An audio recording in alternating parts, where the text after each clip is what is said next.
Mill-ewwel ta' Lulju meta bdiet titħaddem is-sistema ta' tal-linja card kien hemm 40,000 li ntużaw minn tal-inqas darba.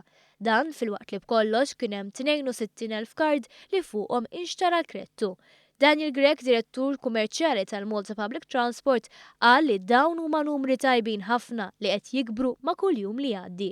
Fl-istess ħin komplejna nesperjenzaw żieda fir-reġistrazzjonijiet tal-linja card minn tal-inqas 160,000 reġistrazzjoni qal Grech li fisser kif tqassmu l-cards kollha li saret reġistrazzjoni tagħhom sa 30 ta' Ġunju.